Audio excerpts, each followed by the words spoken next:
they watching me. I know they wanna steal my technique. Cook up, cook up. I heard you copy me. Oh, if you copy me, you still won't understand me. Cook up, cook up. I know they jocking me. I know I'm popping B. I got that stove hot. I got the recipe. I got my wrist game flicking to the beat. I got the word, got my ear to the streets. Cook up. Hey y'all, it's me CC, and today we are reacting to Andrew Schultz and Kendrick Lamar going back and forth and who said what about what and why. I have the video here by Chig Smooth. If you on YouTube, you should know who Chigs is. If you don't, go to his channel, like, subscribe, do all the things, and you'll get to know him real quick. Let's get into it. Get ready. You know what to do, Chig. So let's hit Chig Smooth. Hey, Chig Smooth, appreciate all the coverage that you've been doing. I've been watching your shit for a while. I just subscribed to your shit too, bro. Andrew Schultz, bring that ass here, boy. There's some funny business going on that you gotta address. Even though he normally does the roasting to people, right now Andrew Schultz is currently being flamed by social media. And Andrew Schultz should have known better to try to come from Kendrick Lamar at a time like this. Kendrick he was part of the big three, and now it's just Kendrick.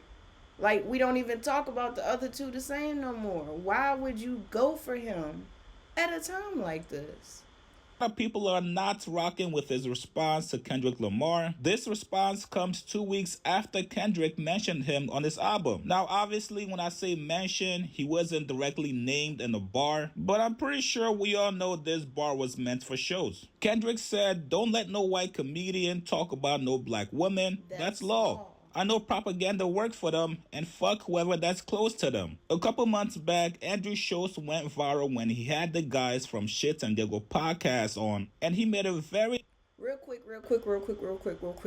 or maybe even slow. The fans of the Shits and Gigs podcast, this is low-key, high-key, y'all fault. Because how you gonna get mad at them, but not get mad at the person who said it? Y'all had some real misguided, misdirected anger, and that's why we here right now. disgusting joke towards black women. Wait, what is the black girlfriend effect? This is you meant to know about glow up the other culture. Yeah, so you'll see a guy who's had a black girlfriend, all of a sudden he's got buzz cut, like clean shape up. Glows up, bro. Yeah, I like that. I like that. They shave their hair because they start losing it. Because they're so stressed being around this black girl complaining about shit all the fucking time. That's why they gotta shave their hair. Nah, bro. White guys with black girlfriends, they grow step, a beard because there's more cushion when they get slapped the fuck out of. Now, Kendrick. And let me be extremely clear. I'm all for humor. I'm all for pushing the line. I like dark humor. Like, I didn't take offense to the jokes that they said. What I have a problem with is the jokes weren't funny, but it wasn't nothing to get up in arms about either. Kendrick really didn't diss him in that bar. He basically told black people, hey man, if you're sitting next to a white comedian and he's making jokes about black women, you should probably check him on that. So everybody was kind of confused when they heard Andrew Schultz's response back to Kendrick. It was a very long-winded response that really should have been just about 5 minutes. Schultz deflected, told Kendrick, hey man, you've also worked with artists that have not been kind towards black women. Rappers are telling comedians we need to be more respectful to women, so we gotta sit back and reflect. Yeah. Do you know what I mean? They're the most pious group. Listen, nobody has respected women more. Through art. Yes. Than rappers. Okay? Absolutely. So I completely understand how a rapper could look at a comedian telling a joke and be like, yo, y'all need to switch that shit up. Yeah. How dare y'all keep saying your wives are annoying? And here's where the disconnect comes in. And this is the one and only disconnect that Kendrick has been referencing since this whole thing started. And it's the difference between hip-hop and culture. You can be a fan of hip-hop. You can be in hip-hop media and still not be of the culture. Because, yes, rappers say extremely derogatory things about women. Yes, rappers talk about violence towards black people. But rapping is storytelling, and storytelling is a reflection of the culture and the things that culture lives and maybe is not even currently going through, but has survived through. But you being judgmental about someone telling stories from that culture when you're not of it is just, it's not connecting. It's like, it's just missing the point. But go off, though. Do you big one, Andrew. Be more like us and, you know, bitches ain't nothing but hoes and tricks. I beat my bitch with a stick. What? You can lick on the nuts or suck the dick. I beat my bitch with a stick. What? Did you just think of that? That's a real lyric. Oh, wow. Yeah, that's a real lyric from music that protects He said it with conviction. women. And for decades protects women. And listen, right now the guy on top, Kung Fu Kenny. He is the guy on top. He is the guy. He is making sure that comedians, he put a law in. Yeah. He put a law in place. All right, let's see the exact line, okay? Don't let no white comedian talk about no black woman. That's law. Now, technically speaking, if we're going off of grammatic And he never said his name. He never once said his name. He could have been talking about Gary Owen, for all we know. English. Okay. He is saying, I can talk about black women, and that is law. Don't let no white comedian talk about no black So woman. he's basically saying all white comedians Are only allowed to talk about black women. exclusively. That's what I'm talking. He's extremely sarcastic, but he's very methodical in the way that he goes about his jokes. Even him saying grammatically, Kendrick Lamar is using a double negative, which means that white comedians can talk about black women. That's his sarcasm. That's him being pious right there. Because, again, Kendrick is referencing culture. So in black culture, we're going to use the double negatives. We're going to say, ain't nobody going to do all that. Don't nobody care about that.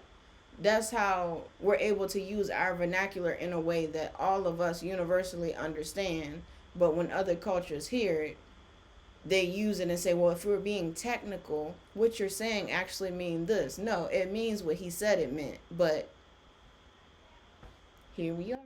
We're back. That's what I'm talking about. It's a law. Finally, he understands It's a it. law. Now I understand why he's doing a comedy with the South Park creators. That makes Because sense. he appreciates white comedians that make fun of black people. There you go. And they've done that brilliantly for decades. Yeah, that's true. And he would never want to, break one of his own laws. No, Now, I don't know about you, but I'm a 90s kid, so I grew up watching Comedy Central. South Park made fun of everyone. Family Guy made fun of everyone. The Cleveland Show, American Dad, Futurama. They made fun of black people, white people, Jewish people, Indian people, crippled people, mentally challenged people, LGBT. They made, everybody got it. If you were a group with a label, you could get it too. So it's not like they're specifically writing jokes and saying, we clowning black people and that's it. But I feel like he feels like he's making valid points. that's true. I mean, didn't they have a character called Token on the South Park show? Yeah, they do. Which I'm sure Kendrick is a big fan of. That's true. He must be a big fan if he's true. going to do a comedy with them. I mean, we can look that up. Apparently, he has a comedy coming out. Yep. Yeah, that's fact. But Al,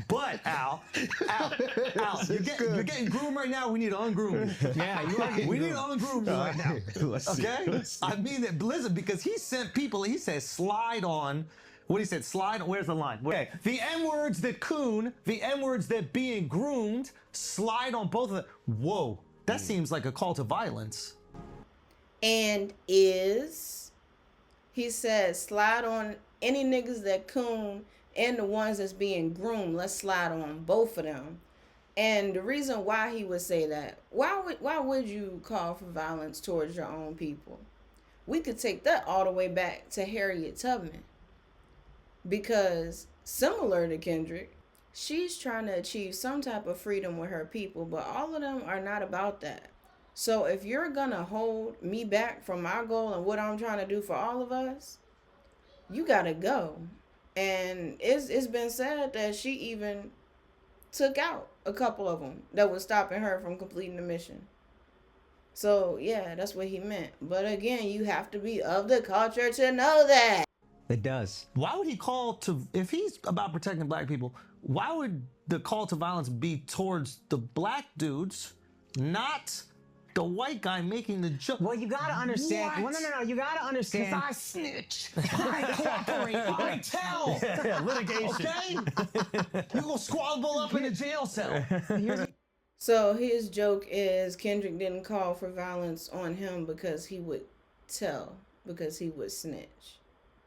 Ain't no even no deep dive for that. That's just what he said. We got it. What you gotta understand about Kendrick, it's very important to him to protect black women. That's why he's never done a song with an abuser confirmed. He's never done a song with anybody that's suspected of abuse. He's never threatened to remove his music from Spotify because they removed R. Kelly's music, who for sure fucked and held captive underage black women. Hold on. This is all very important to Kendrick. Wait, just let me understand. And I could pull out a list of other races who protect and downplay and sweep under a rug things that powerful people in powerful positions have done and we'll never talk about again. But I think we all have things to do before 2025. Understand what's going on here, because I think that you're using sarcasm as a comedic device. It is a comedic device. But you're so fucking smart right now that I don't know if you're serious or making jokes.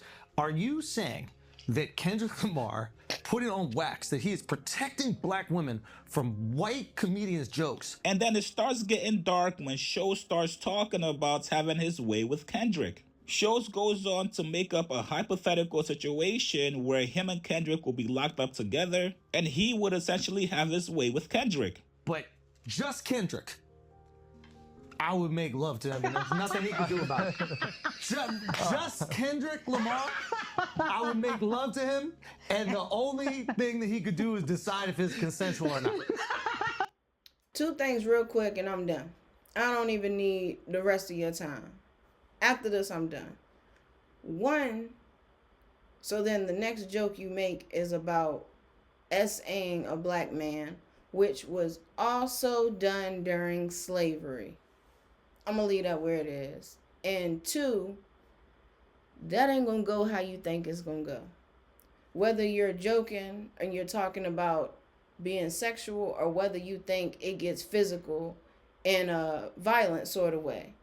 Either way, if you think anything is gonna be done just because of his stature, his height, his demeanor, how he carries himself, whatever you're thinking, is not gonna go how you think.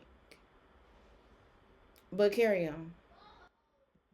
That's the only thing he could do. If it's me and Kendrick, I wake up, I cook up, I cook up, I cook up. I think they watching me. Ooh, if they watching me, I know they wanna steal my tag.